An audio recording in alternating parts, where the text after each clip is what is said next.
Bonjour tout le monde. Salut Tiffany. Bonjour. Là, je vois qu'il y a 8 personnes déjà connectées. On va attendre un petit peu que les gens arrivent.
C'est vendredi midi. Il y a un grand pont derrière. On va laisser les gens tranquillement arriver. Pas de souci.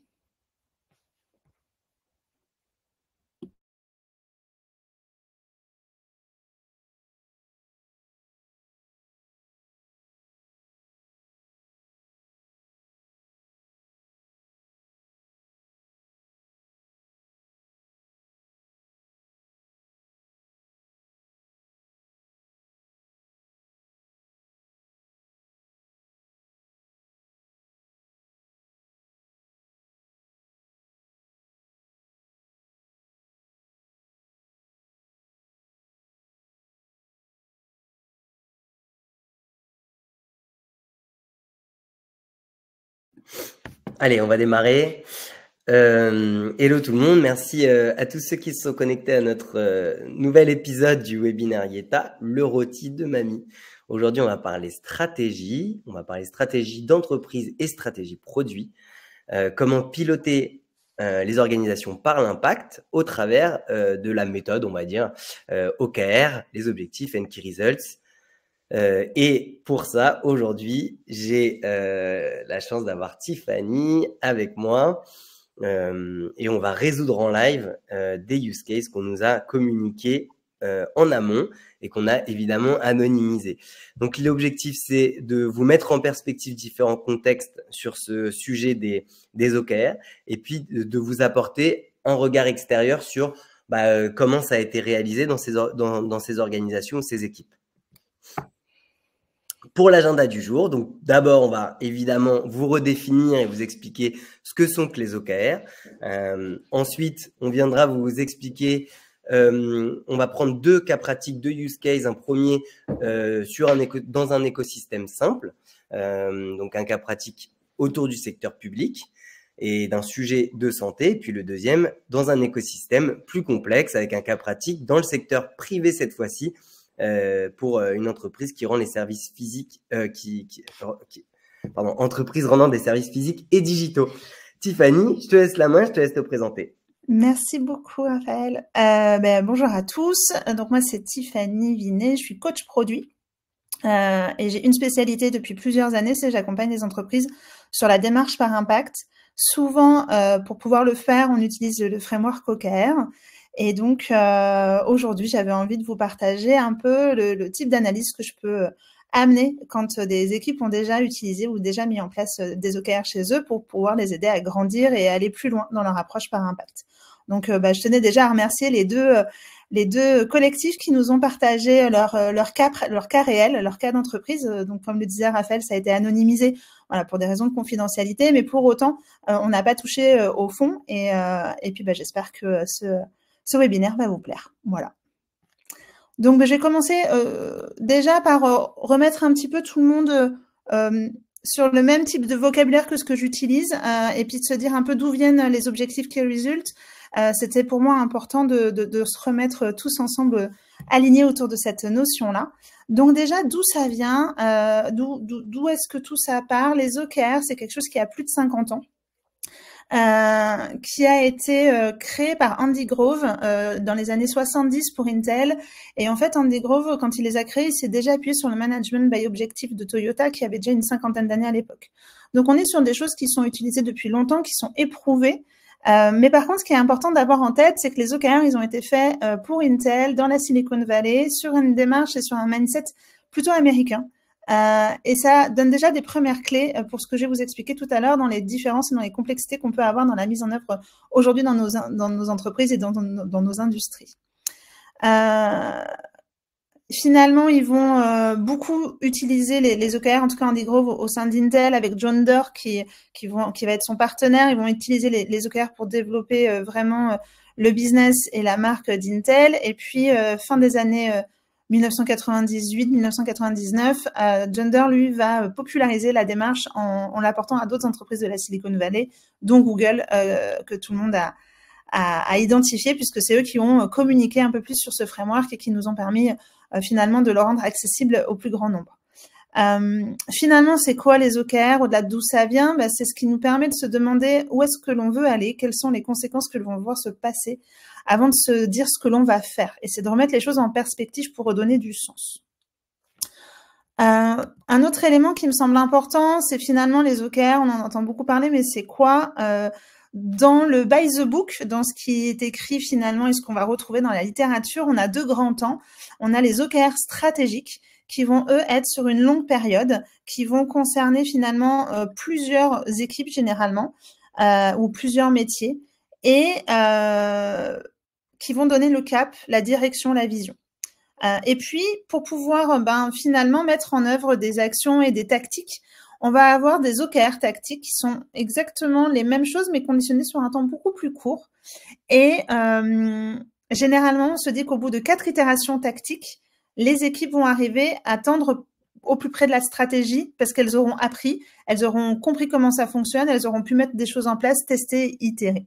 Donc, on est vraiment, quand on parle du framework OKR, sur quelque chose qui va se faire sur deux perspectives. Une perspective stratégique sur un temps long et une perspective tactique sur un temps plus court que l'on va réitérer plusieurs fois pour nous permettre d'apprendre et d'aller au plus vite sur l'atteinte finalement des ambitions que l'on a.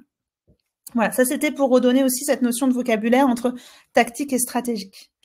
Maintenant, qu'est-ce qui se cache derrière cet acronyme et qu'est-ce qui finalement est important d'avoir en tête? Le haut d'objectif, moi j'ai tendance à l'appeler plutôt l'ambition. L'ambition, pourquoi? Parce qu'en français et dans finalement dans notre culture, souvent l'objectif, quand on l'entend, on se dit ok, on se doit de l'atteindre à 100%. C'est une redevabilité, on a cet objectif-là et souvent en plus on a des contreparties, parfois financières avec des primes, etc.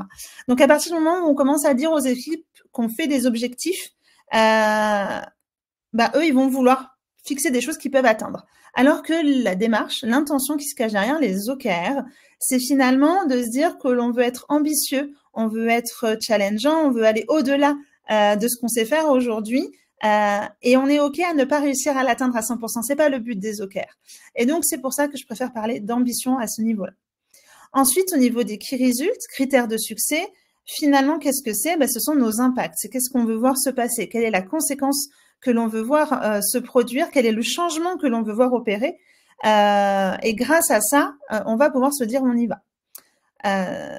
Ce changement, ce qui est important d'avoir en tête, c'est qu'il doit être mesurable, concret, tangible, pour pouvoir avancer.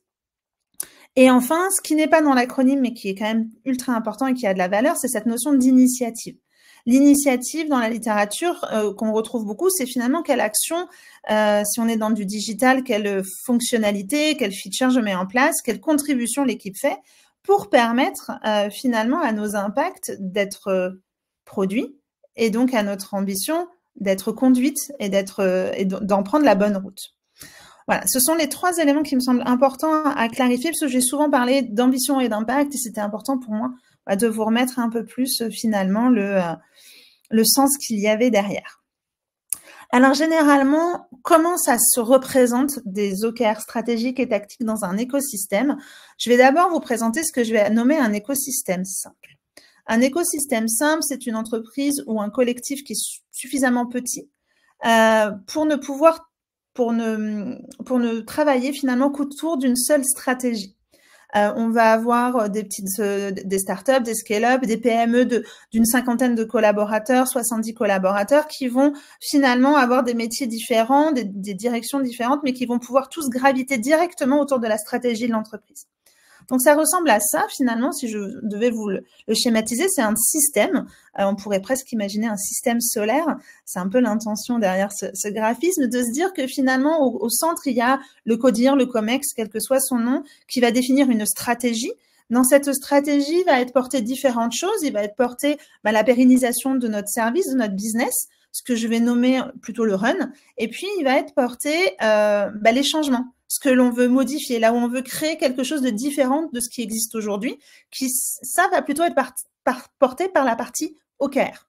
Les OKR, vraiment, l'enjeu, c'est d'aller chercher un changement. Pour autant, dans l'entreprise, on doit à la fois pérenniser ce qu'on sait faire pour assurer le service rendu, mais aussi créer ce changement. Donc, le COMEX a cette double responsabilité. Bon, maintenant que je vous ai dit ça, je vais faire un focus sur la partie plutôt OKR. Et donc, une fois qu'on a la partie OKR stratégique sur cette longue durée dont je vous parlais tout à l'heure, les différents départements, directions, services, en fonction du wording interne, de l'appellation interne, vont, eux, créer des OKR tactiques.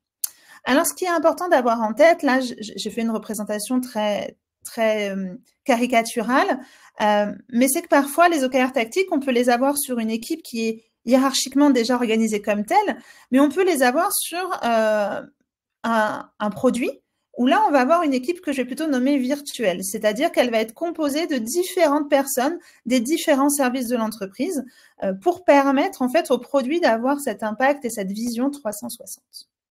Voilà un petit peu le premier alignement dont je voulais vous partager avant de rentrer dans l'analyse des cas qui m'ont été fournis. Je te redonne la main, Raphaël. Yes, merci Tiffany. C'était très clair. Et du coup, maintenant, on passe au cas pratique. Donc, le premier cas pratique, il est autour du service public et d'une start-up d'État. Donc là, on est dans une application autour de la prévention, autour du cancer du sein. Donc, on est dans le thème de la santé.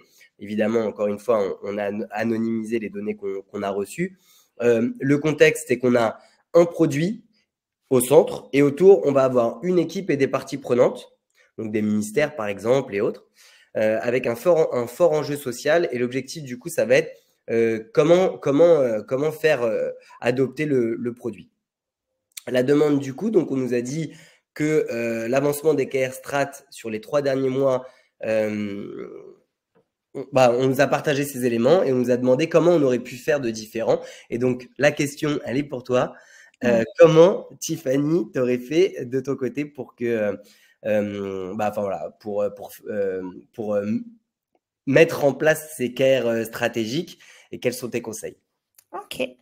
Alors, je vais passer à la slide suivante. Je vais pas vous lire les OKR stratégiques tels qu'ils sont écrits. On va faire des fois des zooms dessus. Ce qui me semblait déjà important, c'était quand j'arrive ou quand je travaille avec des clients, je suis pas en capacité d'analyser le fond. Est-ce que cet OKR stratégique, c'est le bon pour le produit ou le bon pour l'entreprise? J'ai pas cette compétence-là. Et souvent, en fait, je leur dis, vous le saurez. Et généralement, au démarrage, vous allez vous tromper et c'est OK. Donc, en fait, je rassure beaucoup sur le démarrage quand on définit des OKR stratégiques ou tactiques, sur le fait que on l'a jamais fait auparavant, en tout cas jamais sous cet angle-là. On n'a jamais posé ces questions-là. Et donc, c'est finalement normal qu'on sache pas tout à fait si on est sur les bonnes la bonne formulation, et les bons sujets. Ce qui est intéressant dans ce cas pratique-là, c'est qu'on est plutôt donc sur un écosystème simple. On a un produit, une équipe autour des différents métiers, et on a un produit qui est une application qui est en production et sur laquelle on veut donc créer cette adoption. La chance qu'on a, c'est qu'on nous a vraiment partagé toutes les données sur le dernier trimestre de 2023. Et la manière dont ça a été piloté, là pour le coup, au-delà de l'anonymisation, c'est vraiment le document tel qu'il est suivi par l'équipe concernée. Et donc, là, ce qui est intéressant, c'est qu'on voit plusieurs éléments sur lesquels on va zoomer. On a bien l'ambition qui est formulée d'une certaine manière. On a l'échéance qui est importante. On a le résultat clé qui est mesurable. Donc déjà, on a un OKR qui est SMART. On voit les différents avancements. Et puis, à la fin, on a un état des lieux de si on estime que c'est atteint ou non. Et ce qui est intéressant là dans ce qui a été fait par l'équipe, c'est que on rappelle bien que l'atteinte est estimée à partir du moment où on est à 70% et qu'on a tendu à 70% vers l'ambition, vers les key results que l'on a écrit. Alors, je vais vous faire un premier petit zoom sur la partie objectif.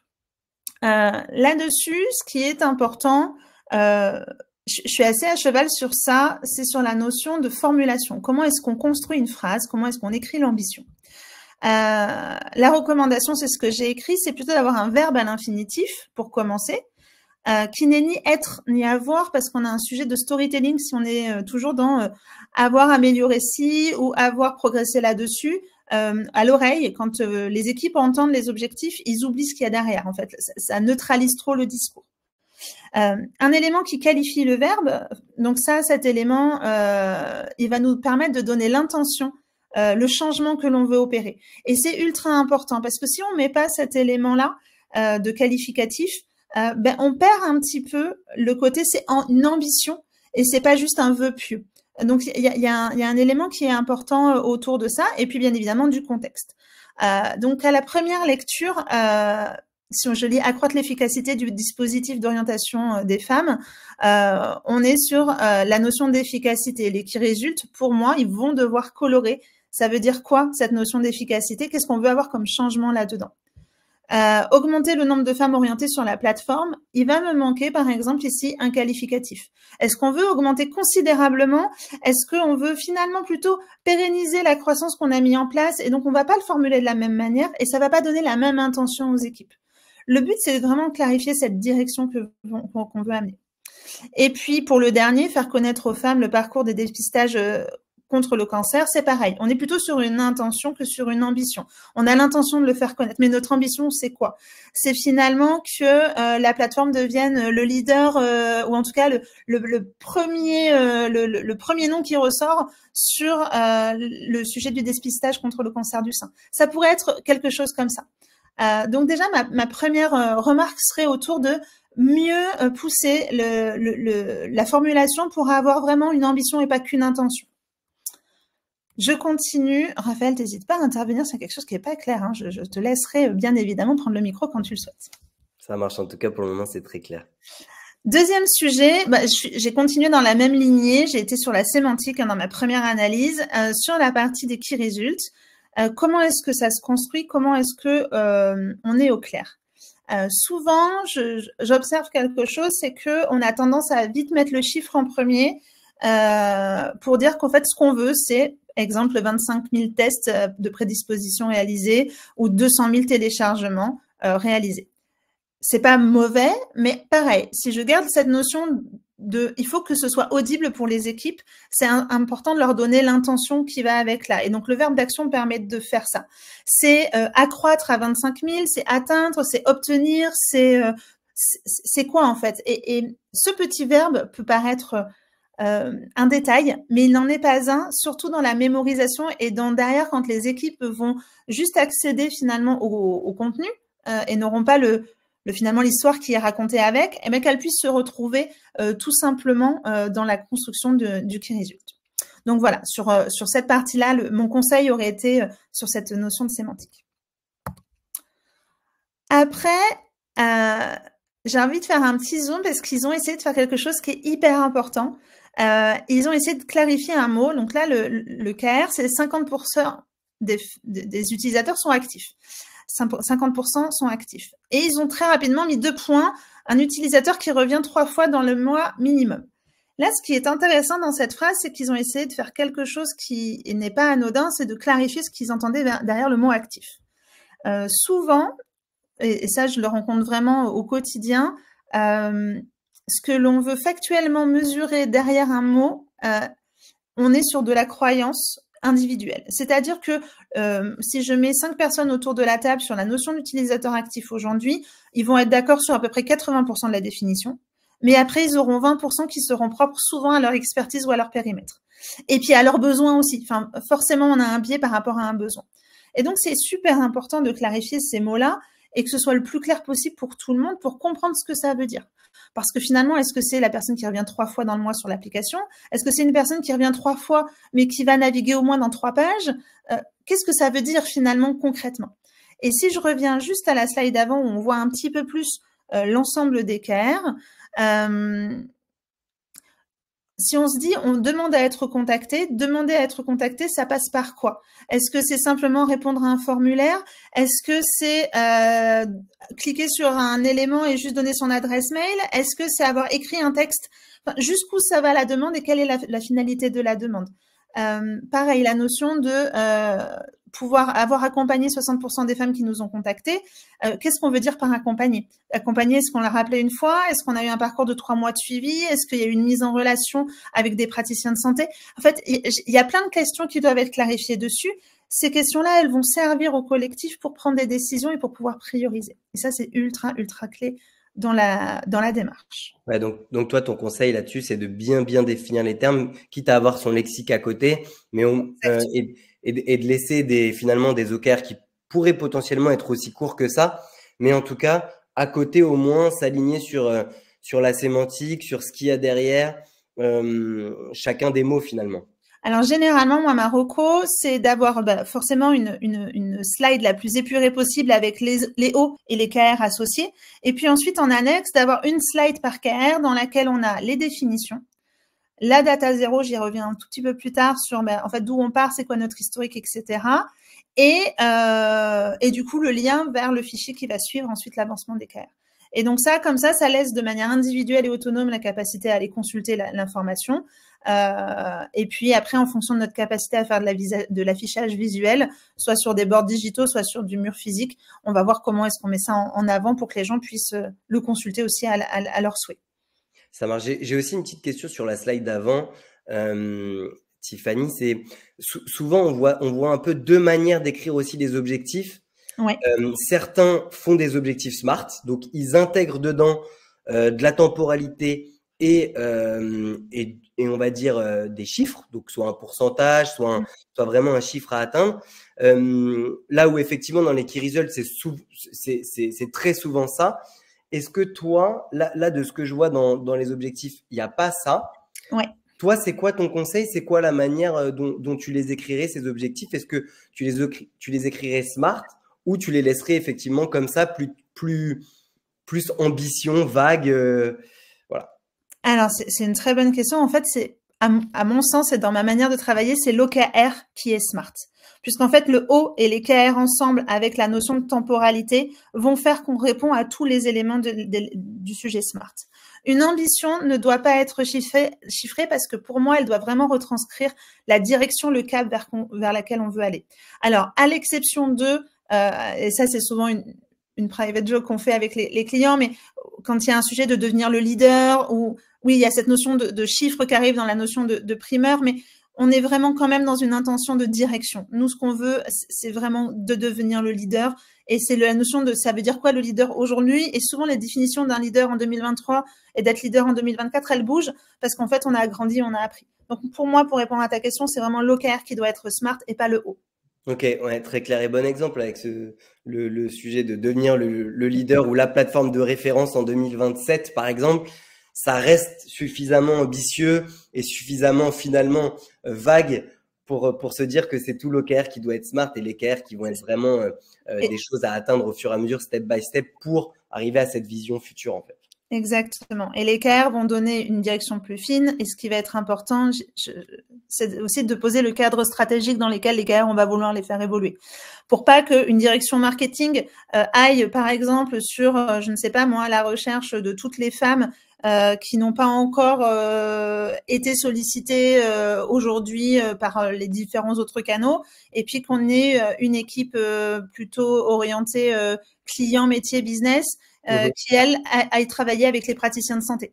Et donc, du coup, le cadre stratégique des OKR va être aussi important de dire, mais on est sur quel scope pour que les équipes ne se dispersent pas. C'est-à-dire qu'il ne faut pas l'intention, c'est pas de leur donner ce qu'elles doivent faire, mais c'est de leur donner le cadre dans lequel elles peuvent le faire sans qu'il y ait finalement de dispersion. Parce que l'enjeu des OKR, c'est quand même d'aligner les équipes, de créer la responsabilité, la proactivité des équipes dans leur capacité à faire pour atteindre l'intention et l'ambition. Ok, super clair, merci. Désolé, je te fais un peu. Ouais. Il n'y a pas de souci, au contraire. Donc, définir les termes, on en a parlé. Nouveau petit zoom sur le changement de données. Donc, ce qui était intéressant dans l'exemple qu'on m'a donné, c'est qu'envoyé tel quel, il y avait une première estimation du qui résulte. Et puis, et finalement, dans un des tableaux qu'ils m'ont fourni, ils voient qu'ils vont pas, ils ont un mauvais indice de confiance, ils vont pas réussir du tout à l'atteindre. Et donc, ils ont décidé de diviser par 2 leur chiffrage pour pouvoir être sur quelque chose d'atteignable. Et la grande question qu'on me pose souvent, c'est est-ce qu'on a le droit de changer le chiffrage d'un KR en cours de route?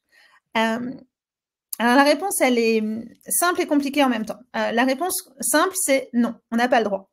Mais compliqué, pourquoi? En fait, ce qui est important, c'est de se dire, finalement, on va pas y arriver, mais d'être transparent sur qu'est-ce qui fait qu'on va pas y arriver, d'analyser le pourquoi et d'apprendre du pourquoi est-ce qu'on va pas y arriver. À trop vite changer le chiffrage du KR pour pouvoir le rendre atteignable, il y a un côté satisfaisant, c'est qu'on va passer tous nos KR en vert parce qu'on sera plus ou moins à 70% d'atteinte, mais il y a un côté un peu sous le tapis qui peut être gênant, où au final, on va pas vraiment regarder pourquoi est-ce qu'on n'y est pas arrivé. La seule situation où je dis oui, on a le droit de changer le chiffrage, c'est un cas très spécifique, c'est quand on lance les OKR, qu'ils soient stratégiques ou tactiques, on n'a pas de data zéro, en fait, on ne sait pas le mesurer. Et donc, on fait un pari sur le chiffrage. On va se dire, on fait le pari que là, on veut 400 000 téléchargements, mais en fait, on n'en a aucune idée. Et ce pari, quand il est annoncé dès le démarrage, bien évidemment, c'est audible qu'à partir du moment où on récolte de la data et qu'on commence à avoir de l'expérience, on se dit, bon, mais maintenant qu'on en sait plus, on va vraiment le chiffrer de manière ambitieuse, mais quand même réaliste. Hein. Le sujet, c'est quand même notre OKR doit être smart. Et donc, voilà un petit peu le sujet autour du changement de la donnée. Ouais, je triche un peu, mais voilà, la data zéro, tu en parles dans la slide d'après. On n'en avait pas encore parlé, donc là, le fait de le préciser après, je pense que ça parlera plus aux gens de cette fameuse data zéro. Moi, je trouve en tout cas le côté pari hyper intéressant. C'est vrai que parfois, on ne sait pas quoi mettre et c'est difficile d'essayer de chiffrer quelque chose qu'on connaît pas en fait, qu'on connaît pas et qu'on n'a pas encore vu ou qu'on n'a pas pu mesurer dans de la data précédente. Donc, ce côté pari est hyper intéressant. Mais en tout cas, il faut l'assumer. Souvent, c'est ce que je dis aux COMEX ou aux CODIR. Ayez pas peur de dire à vos équipes que vous savez pas. Et que là, vous avez une intention, enfin, pour le coup, d'ambition, mais que, bien évidemment, une fois qu'on aura des faits et qu'on l'aura factualisé, on va revenir à quelque chose d'ambitieux, mais de réaliste. Et c'est un premier pas vers l'incarnation du changement de culture qu'on est en train d'emmener avec les OKR, parce que, voilà, ce que je ne dis pas, mais qui finalement devient clé, c'est que en pilotant par l'impact, on fait changer la culture de notre écosystème, la culture de la manière de fonctionner. Et le but, c'est que chacun l'incarne à sa juste place. Et dans le côté plutôt direction, ça va être d'être transparent sur les incertitudes aussi qui sont là, mais sur le côté amélioration continue et remise en question. Ouais, je pense qu'il y a aussi une notion intéressante, et je pense que c'est très fort en France, c'est que, et je t'en parlerai après, mais on a cette peur de l'échec. Et donc, on se dit que l'OKR qu'on va fixer, on va devoir l'atteindre. Tu en as parlé aussi tout à l'heure. Et du coup, on veut être le plus réaliste possible et on a peur de se casser la figure. Alors qu'en réalité, ce que tu dis, toi, c'est faites un pari, ne trichez pas et mesurez après pour que peut-être que sur les prochaines fois, au moins, vous ayez identifié les problèmes rencontrés. Vous serez plus à même de faire des paris plus proche de la réalité, etc. Et en fait, ça va s'affiner au fur et à mesure que vous allez itérer sur les OKR. Là, c'est des OKR tactiques, c'est ça? On est sur du tactique là? Là, on était sur du stratégique suivi mensuellement. Sur du stratégique, donc on est sur une temporalité de quoi? De 3 mois, 1 an? 1 an. 1 an. Donc là, on est sur du 1 an, donc forcément, c'est super large. Là où sur un OKR tactique, tous les 3 mois, on peut itérer et voir comment améliorer les choses. Là, sur un OKR de 1 an, forcément, on risque de se tromper et c'est pas grave. C'est ça. L'enjeu derrière les OKR, c'est d'aller chercher un changement, quelque chose qu'on ne savait pas faire. Et donc, le but, c'est d'être ambitieux, challengeant, c'est de donner envie, mais de ne pas démotiver. Attention, trop d'ambition, quelque chose de trop fort qui ne serait pas accessible, ça ne marcherait pas. Donc, ça, c'est super important. Du coup, je continue sur la notion de data zéro à proprement parler. Donc là, c'est quelque chose qui m'a manqué sur ce qu'on m'a partagé, c'est que finalement, on ne sait pas d'où on part. Alors, ils ont une petite excuse. C'est qu'ils ont lancé une plateforme, c'était leur démarrage, et finalement, dans la data zéro, ils n'avaient pas grand-chose. Pour autant, ce qui peut être intéressant, là, on est sur un sujet startup d'État, il y a plein d'applications pas équivalentes, mais de proximité, et c'est d'aller bencher un peu ce qui s'est passé chez les copains sur leur démarrage, sur leur lancement. Si on est sur un secteur plutôt privé, de voir un peu comment ça s'est passé pour la concurrence dans des secteurs proches, pour essayer de voir, de récolter ces données. Alors, c'est plus ou moins facile. Dans le secteur privé, c'est plus compliqué parce qu'on est vraiment dans un domaine de concurrence, mais en startup d'État, il y a moyen d'aller récupérer ces données-là pour se dire, en fait, pour avoir un point de comparaison. C'est super important de se dire, même si nous, on ne sait pas où on va, on essaye de savoir un peu comment ça s'est passé pour les autres pour voir si on est hors sol ou si on est quand même dans quelque chose d'ambitieux et challengeant. Voilà. L'indice de confiance, c'est un autre élément qui est important. Ici, en fait, on voit qu'on a une notion d'atteint et non atteint qui a été écrit. Et en fait, c'est tout au long tous les mois, l'équipe sur ses OKR dit est-ce que je suis en confiance ou est-ce que je suis pas en confiance. Ça va être hyper important que toutes les équipes partagent les mêmes critères d'évaluation de leur indice de confiance et de leur statut de en cours, serein, atteint, pas atteint, pour éviter des biais d'interprétation. Le but, clairement, c'est que tout le monde ait vraiment la même définition derrière chacun des termes. Et moi, souvent, ce que j'aime bien faire, c'est que j'aime bien faire un système coloré à la place du mot. Parce que le but finalement des synthèses d'avancement des KR, c'est que les gens très vite chopent l'information la plus clé. Là, ce qu'on veut savoir, c'est que finalement, on a les 3/4 des KR qui sont atteints, donc on est plutôt en vert, et on en a un qui est en rouge. Et en fait, ce qui va être intéressant, c'est de creuser le pourquoi l'autre il est en rouge, qu'est-ce qu'on peut faire pour aider, comment on peut essayer de faire changer ce KR-là. Et que finalement, les autres, ça se passe bien, l'équipe avance et on est serein. Et donc, c'est assez intéressant de limiter le texte et de changer par une notion code couleur. En tout cas, ça aide beaucoup les collectifs avec lesquels je travaille. Voilà. Et enfin, le dernier point sur cet écosystème simple, c'est la notion de dépendance entre deux qui résultent. Alors là, ne connaissant pas le fond et n'ayant pas discuté vraiment du contexte dans le fond avec les personnes qui nous ont partagé le cas, j'ai fait une hypothèse, donc ça je le dépose. Je fais l'hypothèse que finalement de passer de 12% à 30% le nombre de femmes demandant à être contactées et le fait d'atteindre à minima 60% des femmes contactées qui ont été accompagnées, je fais l'hypothèse qu'il y a une forte dépendance. C'est-à-dire qu'aujourd'hui, en plus on voit que le premier n'est pas atteint, aujourd'hui on a un faible taux de contact, mais par contre, on a un très bon taux d'accompagnement des personnes qui nous ont contactés. Là, ce qui est intéressant, en tout cas, c'est d'être en pleine conscience qu'à un moment donné, si on atteignait le premier, peut-être qu'on n'atteindrait plus le deuxième, parce que ça ne va pas nous demander la même force de frappe. C'est normal que dans des OKR stratégiques, parfois, on a des OKR qui soient interdépendants l'un de l'autre. Souvent, ce qu'on peut voir, c'est on veut beaucoup d'acquisition, mais on veut aussi beaucoup de rétention. On veut diminuer le churn. Sauf qu'à un moment donné, ça peut être conflictuel et contradictoire. C'est là où le cadre stratégique dont je vous parlais tout à l'heure a son intérêt, c'est que le cadre stratégique va permettre d'expliciter comment on veut le faire. Est-ce qu'on veut d'abord faire un grand coup d'acquisition sur la première partie de l'année, puis ensuite favoriser la rétention sur la deuxième? Est-ce qu'on veut faire de l'organique et d'avoir les deux en parallèle? Ça, c'est des conversations que seul le CODIR ou le COMEX peut donner. Voilà sur cette partie. Et je te relaisse la main pour passer au deuxième cas. Yes, merci Tiffany. Il y aura bien évidemment des temps de questions-réponses à la fin. On prendra le temps. On va essayer de finir dans une dizaine de minutes pour le deuxième cas. Ça marche, merci. En tout cas, c'était super clair. Alors, deuxième cas pratique. Donc là, on passe d'une entreprise publique à une entreprise privée. On va parler de services physiques en boutique et digitaux. Donc historiquement, en tout cas, le métier, c'était plutôt des points de vente physiques. Et donc, du coup, maintenant, côté digital, il y a plusieurs squads qui adressent différentes parties des produits digitaux. Donc, le contexte, on a deux directions qui ont chacune une stratégie différente. Donc, il y a les OKR stratégiques côté business et les OKR stratégiques côté digital. On constate qu'il n'y a pas de transversalité, qu'il y a historiquement une relation client-fournisseur entre le business et le digital. Et on a un objectif individuel qui est corrélé à une prime. Donc, les personnes, les people vont avoir une prime qui va être basée sur ces ces OKR. La demande, donc c'est quoi nos observations, c'est quoi tes observations, Tiffany, et remarques à la lecture donc de ces OKR tactiques. Donc tout à l'heure on a parlé d'OKR stratégiques, là on va rentrer dans la partie plutôt tactique au niveau squad de deux équipes, et quelles seraient du coup tes recommandations en termes d'orga. À toi de jouer. Alors c'est une vaste question et malheureusement en 15 minutes, 10 minutes, je vais pas pouvoir vous donner toutes les réponses et même moi je ne les ai pas toutes.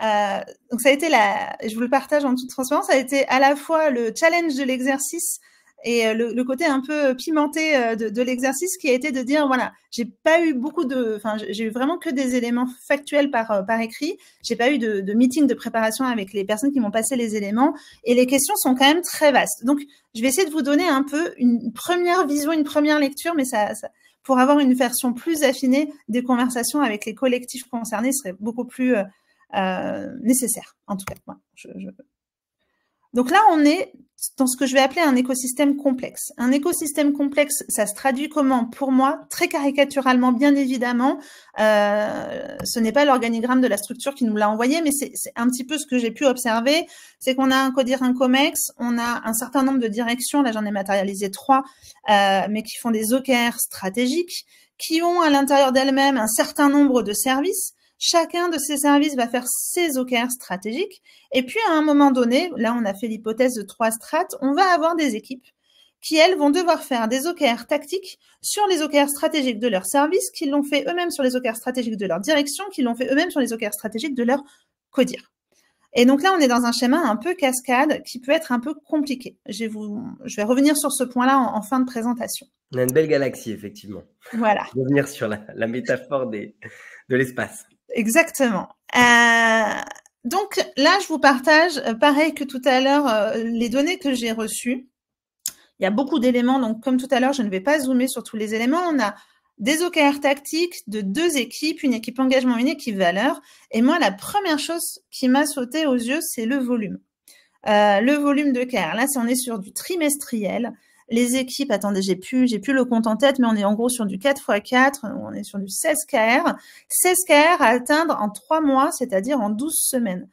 Mécaniquement, pour moi, déjà, j'ai ici une grosse alerte. Alors, je vais vous dire un petit peu les idées qui me viennent pour essayer de clarifier ce qu'il y a derrière ces KR-là. Donc, on a ce sujet volume auquel il faut faire super attention. J'étais avec quelqu'un juste avant, là, ce matin, et on partageait sur ce sujet des OKR. Et en fait, ce qu'il me disait, c'était finalement les OKR, c'est bien quand on peut les compter sur les doigts sur les doigts des mains, quoi. À partir du moment où on peut plus les compter sur nos mains, il y a un problème de volume sur le nombre de KR que l'on possède. Voilà, ça c'était déjà la première réaction à chaud que j'ai eue quand j'ai reçu les éléments. Ensuite, la deuxième réaction que j'ai eue et que j'aurais aimé avoir si j'avais pu avoir les conversations avec les personnes qui nous ont partagé le cas, c'est est-ce que c'est vraiment des OKR ou est-ce que ce sont des KPI? Alors déjà, quelle différence moi je mets entre les deux? Pour moi, les KPI, c'est des indicateurs clés de performance de quelque chose qui est en production. C'est ce qui nous permet de suivre et de vérifier que le service que l'on fournit est toujours correct pour nos clients utilisateurs. Les KPI, c'est donc impératif, il faut les suivre. Il ne faut pas en avoir trop, il faut en avoir des clés. On n'a pas forcément les mêmes en fonction de qui on est dans les niveaux hiérarchiques et dans nos expertises. Et on doit s'assurer tout au long de l'année, même si on est en train de faire de la stratégie pour créer des changements, rapporter des nouvelles choses, s'assurer que le service que l'on fournit est toujours cohérent, conforme à nos attentes, qui croît de manière organique, si c'est comme ça qu'il croît depuis plusieurs années. Et s'il va dans le rouge, généralement, c'est là où on arrête de faire la partie, on crée du changement et on va resécuriser, finalement, pérenniser notre service historique. Donc, je vous le disais en introduction, c'est un peu ma différence entre le run et la strat. Parfois, il y a des gens dans les équipes qui ne travailleront pas sur la partie stratégique, sur le changement à créer. Pour autant, ça ne veut pas dire qu'elles n'ont pas de valeur ou d'importance. Il est hyper important dans la stratégie de valoriser ce travail de run, ce travail de pérennisation. C'est souvent quelque chose que l'on oublie. Et donc, qu'est-ce qui me fait dire que potentiellement on a des KPI sur l'exemple que vous avez là? Moi, quand je vois augmenter le nombre de parcours entiers réalisés sur le web de 4.3 alors qu'on était à 4,1% la période d'avant, je me dis, bon, là, on est sur une petite croissance de 0,2%. Est-ce qu'on veut vraiment créer un changement? En tout cas, c'est des questions que je poserai. C'est à quel point ça, c'est un changement. Donc, l'hypothèse que je fais, et ce n'est qu'une hypothèse, c'est que finalement, l'ensemble des KR que l'on observe sur cette capture d'écran-là sont en fait l'ensemble des indicateurs que l'équipe doit suivre et qu'elle doit s'assurer. Et il y en a certains qui sont sûrement corrélés à du changement et d'autres qui sont corrélés à de la pérennisation de l'activité et du service. Voilà pour cette partie. C'est super intéressant. Je pense que c'est important de faire ce distinguo. Et j'ai précisé du coup dans le chat ce que c'est que, enfin, j'ai remis la définition des KPI. Merci beaucoup. Alors là, j'ai pas un exemple à 100% sur ce que je vais vous dire, mais c'était important. En fait, la première ligne, le premier KR, c'est un chiffre d'affaires. Quid de l'argent, quid de mettre de l'argent dans les KR. C'est un sujet sensible, donc je vais pas y aller par 4 chemins. Pour moi, mettre un CA n'est pas du tout une bonne idée pour un qui résulte. Pourquoi ? Parce que si on met un chiffre d'affaires, ça veut dire qu'on va regarder un indicateur qui est lent à vérifier. Le chiffre d'affaires est la conséquence de l'impact que l'on veut générer. Si on arrive à clairement identifier l'impact que l'on veut, l'usage que l'on veut ou le changement que l'on veut, l'intention qu'on a derrière, c'est bien évidemment de faire croître le chiffre d'affaires. Sauf si on est une association à but non lucratif, mais globalement, dans 99% des collectifs dans lesquels on est aujourd'hui, qui sont plutôt d'entreprises, pour gagner soit de l'argent, mais on a aussi quand même des secteurs publics où c'est pour gagner dans des enjeux sociétaux de l'impact. Mettre un aspect financier, finalement, n'a pas de corrélation avec les impacts que l'on veut. C'est pas le bon terme. Je me reprends. C'est qu'en tout cas, ce n'est pas le bon indicateur à suivre à ce moment-là. Il a, oui, bien évidemment, une corrélation. C'est un indicateur clé, c'est un KPI clé, le CA, mais ce n'est pas ce qui va motiver les équipes, c'est pas ce qui va donner du sens, c'est pas ce qui va leur dire comment elles doivent y aller. Donc, c'est important de réorganiser ces deux notions-là. Ouais, voilà. Puis il arrive en retard, le CA arrive en retard. Exactement. C'est un latin. Sur les exercices, un peu quand on travaille, la North Star Metric, c'est un peu le truc aussi à éviter. On en avait déjà parlé ensemble, mais cette notion de lagging indicator vs leading indicator, donc le chiffre d'affaires est clairement un lagging indicator, c'est-à-dire qu'il arrive en retard, là où un indicateur comme les OKR vont nous permettre en amont de mettre en place des choses pour atteindre une ambition. Exactement. Je continue. Un petit zoom sur les chiffres de ces KR. Ce qui m'a interpellée, c'est le volume de pourcentage. Alors, parfois, on peut croire que je suis fâchée avec les pourcentages. C'est pas ça. Mais mettez-vous à la place des collaborateurs de l'équipe. Ils voient que des pourcentages. Des fois, on doit augmenter de 3%, des fois de 0,2%, puis des fois de 20%. Mais ça n'a pas de sens. En fait, ce n'est pas clair. Et parfois, l'interprétation que j'ai pu observer beaucoup de fois, même auprès des équipes, c'est en fait, on essaie de nous noyer le poisson. En fait, les managers, ils essaient de cacher le truc, on n'y comprend rien au pourcentage.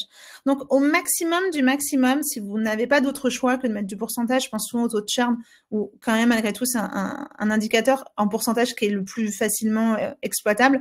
Essayez de mettre des nombres entiers. Essayez de clarifier factuellement si on est à 100 millions et qu'on veut passer à 150 millions, est-ce que c'est ça qui nous fait gagner 0,1% ou en fait, finalement, de passer de 100 millions à 150 millions, ça nous fait gagner 25%. En fait, ça va être hyper important de remettre du rationnel derrière. Donc, généralement, je suis assez embêtante sur la notion de pourcentage. J'essaye vraiment de faire factualiser en nombre entier ou au minima de l'expliciter dans la data 0 en nombre entier. Voilà, pour que les gens puissent se raccrocher.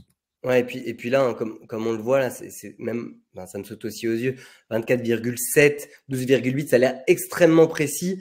Là où justement, ce que tu disais au début, c'est que les OKR, ça reste des ambitions, et donc pourquoi ne pas arrondir au supérieur pour aller un peu plus loin, plutôt que de venir vraiment à la virgule près chercher à corriger ou à améliorer des choses.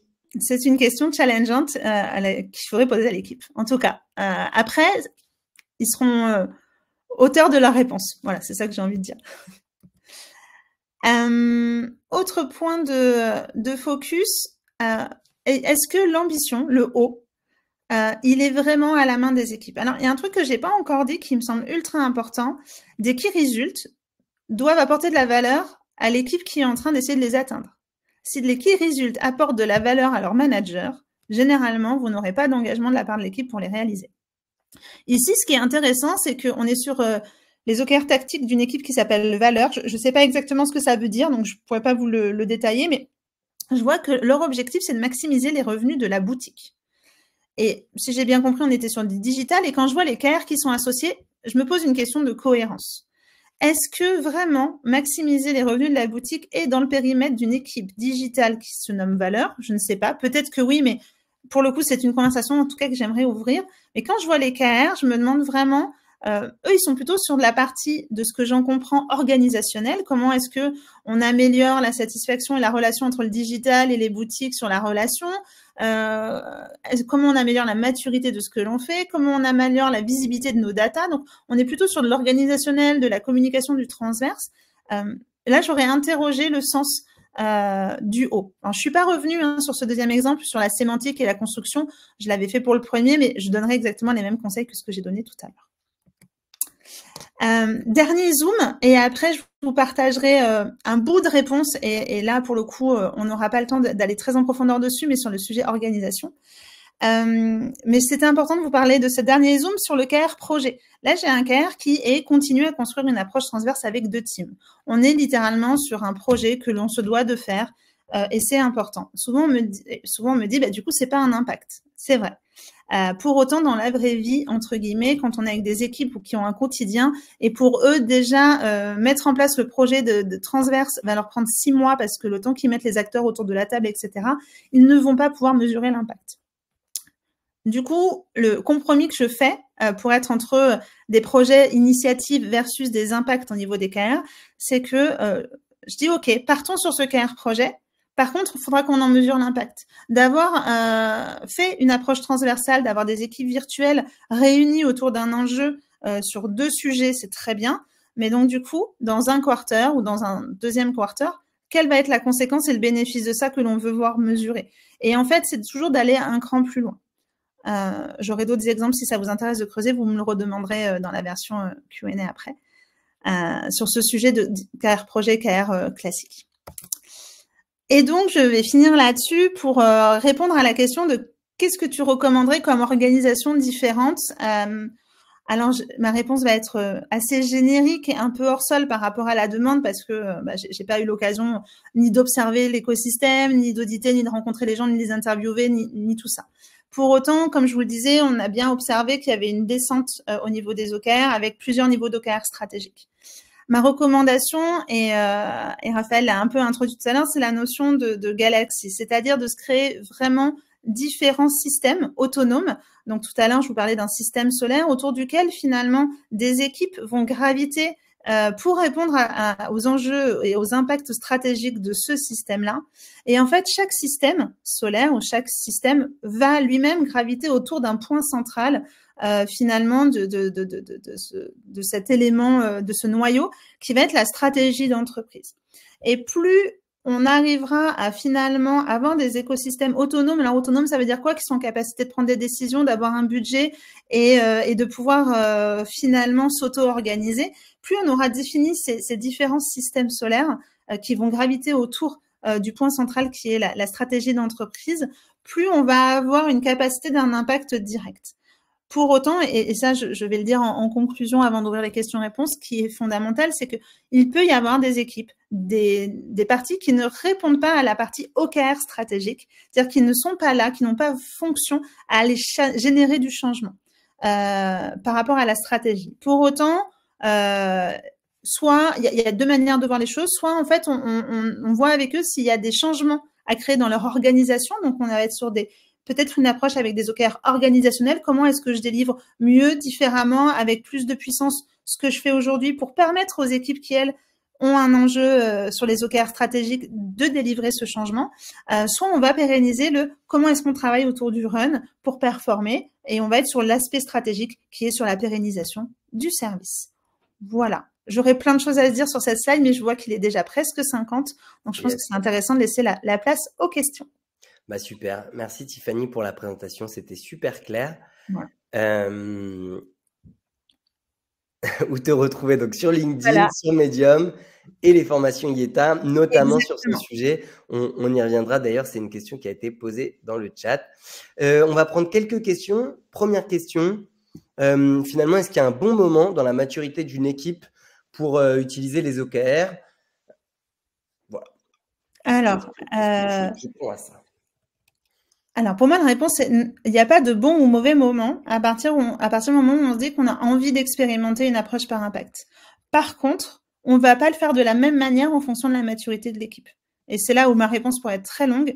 Mais en fait, on va adapter ce qu'on fait. Est-ce que on part sur juste, on va se fixer un cap, une direction, quelques critères de succès sur les 4 prochains mois et on va essayer de voir comment la mécanique se met en place. On va même pas parler d'OKR. Ça, c'est la version minimale sur une équipe qui n'est pas forcément dans cette démarche OKR pour déjà pas la frustrer avec le wording OKR et la notion de framework. Ensuite, on va être, je vais essayer de caricaturer 3 grandes étapes. Ensuite, je vais avoir une étape plutôt intermédiaire où là, on a besoin de clarifier la stratégie. C'est un peu compliqué. On n'a pas vraiment de choses claires. Et ben, on va essayer d'écrire des OKR stratégiques sur une longue période pour dire, ok, en fait, c'est quoi qu'on essaye d'atteindre avec toutes les demandes, toutes les intentions qu'on a, les différentes documentations qu'on a reçues d'autres services ou d'autres directions au-dessus. Et donc là, on va fixer des OKR stratégiques et ensuite, on va se dire, tout au long de l'année, on va faire des itérations de quelles actions on mène, est-ce qu'on arrive à influencer le KR. Donc, on va être sur un très hybride. En tout cas, moi, c'est comme ça que je le fais et il y a des super résultats parce qu'il y a une appropriation de, en fait, les actions que je fais au quotidien, elles sont en train de servir l'intention stratégique. Et puis ensuite, il y a, avec une maturité beaucoup plus proche, développer de l'approche par impact, OKR tactique, OKR stratégique sur tout ce que je vous ai expliqué tout à l'heure. C'est un peu les trois grands niveaux, mais ça mériterait beaucoup plus de détails. Ok, merci. On prend une autre question. Alors, si les KPI, donc une question de Cédric, si les KPI sont des métriques à suivre en production, les OKR sont des métriques à suivre avant la production du coup? C'est la question. Alors, c'est une bonne question. J'ai peut-être pas été assez explicite sur le sujet. En fait, les KPI permettent de suivre un service qui est en production. C'est des indicateurs de performance d'un service. Les OKR, eux, peuvent... Alors, attendez, j'essaye de le formuler le plus clairement possible. Les OKR peuvent être à la fois sur quelque chose qui est suivi historiquement en KPI, je vais vous donner un exemple concret, ou sur quelque chose que l'on veut créer qu'on n'avait jamais fait avant, qui n'existe pas. Je vous donne un exemple ultra bateau, j'en suis désolée, mais c'est pour qu'il soit le plus clair possible.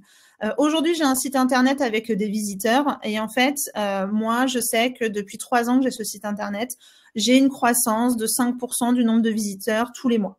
Et donc, en fait, c'est mon KPI et je vérifie depuis 3 ans qu'il croît dans ce sens-là. Et quand je vois qu'il y a une chute, tac, on regarde qu'est-ce qui s'est passé, pourquoi ça décroît. Ça, c'est mon suivi. Si j'ai pas cette croissance, je sais que mon business, c'est un risque. Mais en fait, ce qu'on veut, c'est qu'on veut croître à partir de l'année prochaine. En fait, ce qu'on veut, une croissance, et on veut 35% en plus de visiteurs par mois. On veut créer un changement sur l'attractivité de notre site et d'avoir plus de visiteurs. Et là, on va mettre en place un KR. Donc, ça ne veut pas dire qu'on va arrêter de suivre notre KPI parce qu'en fait, on va quand même s'assurer que le service historique rendu, il soit toujours là parce qu'on a besoin de faire tourner la boutique. Pour autant, on va mettre en place des actions pour aller le faire infléchir vers le haut. Voilà un peu ce que je voulais dire sur la différence entre OKR et KPI en espérant que ce soit beaucoup plus clair. Ok, en tout cas pour moi c'est plus clair effectivement. Merci du coup pour la question. Alors, prochaine question. Ah, celle-là elle va te plaire. Faut-il utiliser les OKR pour la définition des objectifs individuels? Alors là, oui, j'en ai pas parlé. C'est vrai que dans notre deuxième cas d'usage, dans les sujets, il y avait ce sujet de client-fournisseur, il y avait ce sujet de 2 directions. Donc, ce à quoi j'ai répondu par cette proposition de schéma, c'est-à-dire on va marcher soit en produit, soit on va marcher en intention, soit on va marcher en direction, mais en tout cas, on va marcher avec un écosystème qui soit pluridisciplinaire, avec différents métiers, pour essayer de casser ces silos-là et que finalement, ce soit le collectif qui répond à un même enjeu, donc il y a un objectif opérationnel commun qui va, lui, travailler pour la stratégie de l'entreprise. Donc, ça répondait à ces 2 éléments-là. Mais effectivement, j'ai pas répondu au dernier point qui était on a des objectifs individuels avec des primes. J'ai une très forte conviction, et donc c'est ma conviction, Elle est partagée par une partie de mes collègues et là-dessus, il peut y avoir des débats. Donc, c'est pour ça que je dis que c'est la mienne. Pour moi, il ne faut pas mettre d'objectifs individuels en format OKR. Pourquoi ?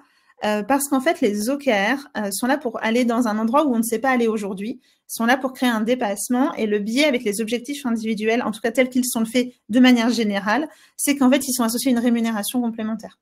C'est-à-dire que si on les atteint pas, on va pas être rémunéré, on va pas avoir notre prime, on va pas avoir notre augmentation.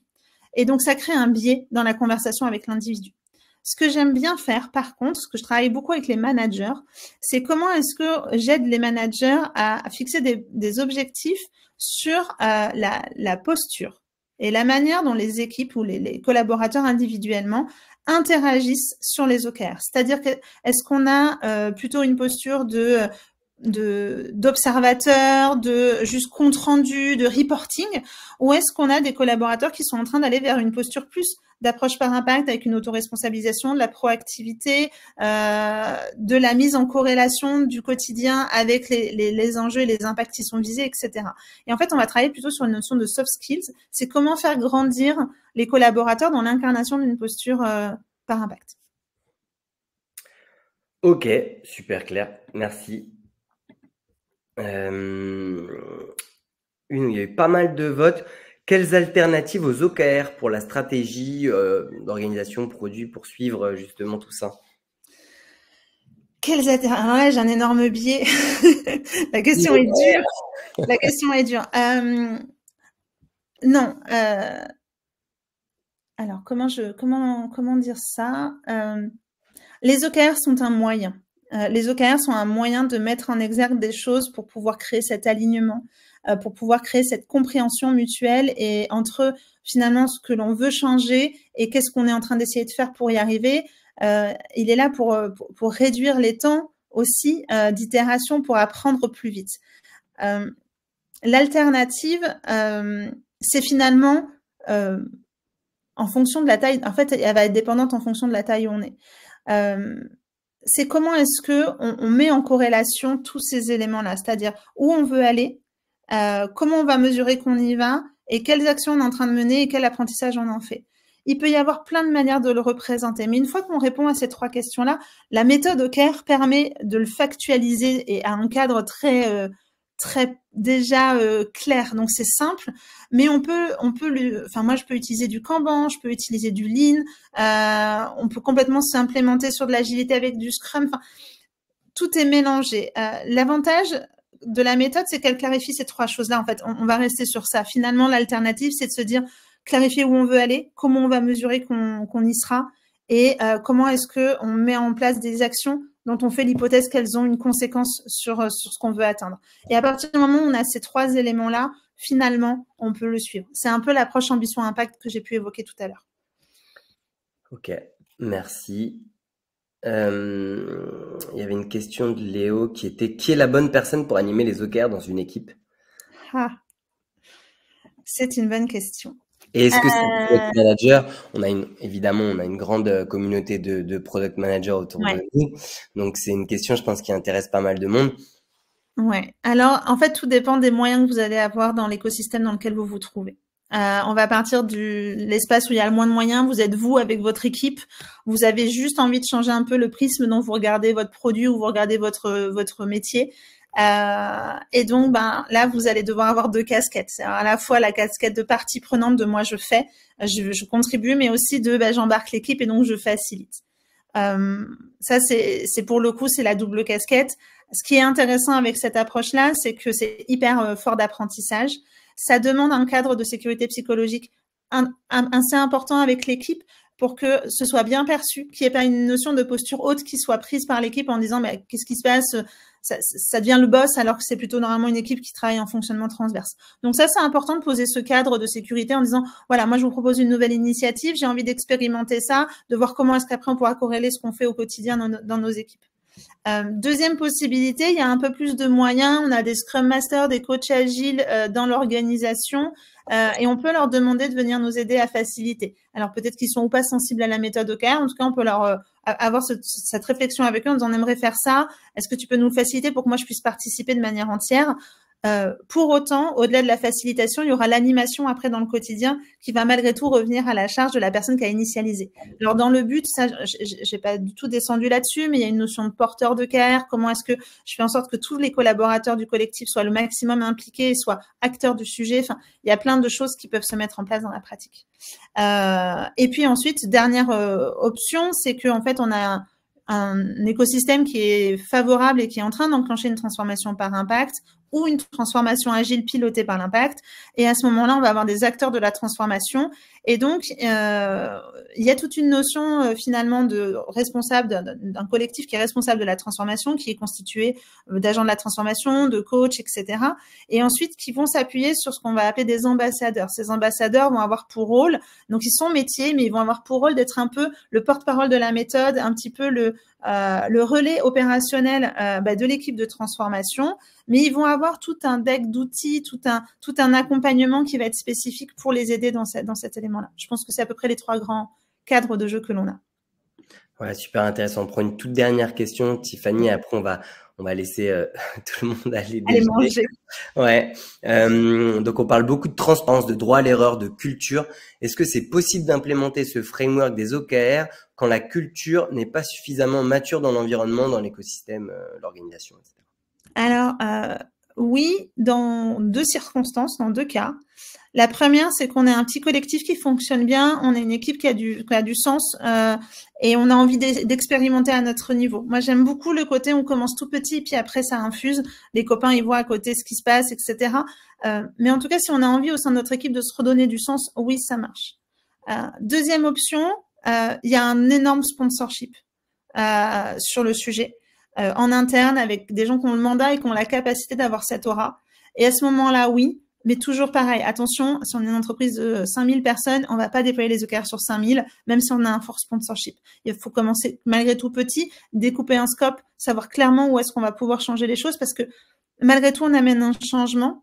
Même si le but, c'est de travailler différemment, le changement va prendre un certain temps, puisque les gens vont avoir l'impression de rajouter des réunions, de rajouter des instances, de rajouter des ateliers. Et ça, en fait, il y a un temps de prise de conscience que on n'est pas en train d'ajouter, on est en train de parler des sujets sous un angle différent et qu'il y a des réunions qui vont, entre guillemets, mourir naturellement. Mais ça, ce temps-là, il existe, il est réel, on va pas se mentir, c'est le changement. Et donc, il va prendre plusieurs mois. Donc, voilà un petit peu les 2 cas dans lesquels moi, je le fais, mais commencer dans une équipe sans que le reste de l'écosystème ne soit ni en OKR, ni prêt, il n'y a aucun souci, au contraire. Top. Merci Tiffany. Si quand même une dernière question, comment se former efficacement aux OKR? T'as une idée? Il existe aujourd'hui des formations dans plein d'écosystèmes. Yeta en propose à son niveau.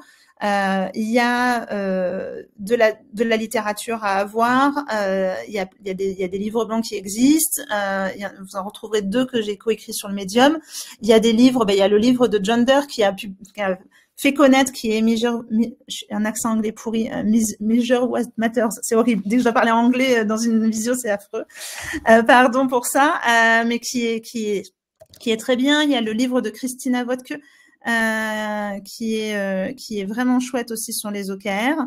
Et puis après, n'hésitez pas à voilà, il y a des événements, des webinaires comme celui-ci, mais il y a aussi il y a des forums qui existent. Enfin, il y a plein d'endroits où on peut aller choper un petit peu des rex et des expériences. Et puis, nous, on est aussi à disposition. En tout cas, moi, avec plaisir pour répondre à vos questions en live sur LinkedIn. Vous pouvez me contacter sans problème. Super. Et effectivement, je rebondis, mais Yeta propose une formation du coup sur le sujet OKR, de formation et avec notamment toi comme intervenante. Donc voilà, si ça vous a plu et que vous voulez aller plus loin et que vous avez des ambitions justement de mettre en place ou de challenger vos OKR existants, n'hésitez pas à venir nous en parler en MP. On trouvera, on vous proposera donc les différents modules de formation Yeta sur le sujet. Merci infiniment Tiffany, merci tout le monde d'avoir pris le temps de venir nous écouter. Et puis à très vite. Et il y aura un replay aussi pour les gens qui m'ont posé la question. Donc Bah, merci, bon appétit à tous et à bientôt. Ciao. Merci beaucoup. Et merci encore à ceux qui nous ont partagé leur cas. C'était vraiment chouette de pouvoir travailler sur des cas concrets. Voilà. Carrément, merci beaucoup. Au revoir. Salut.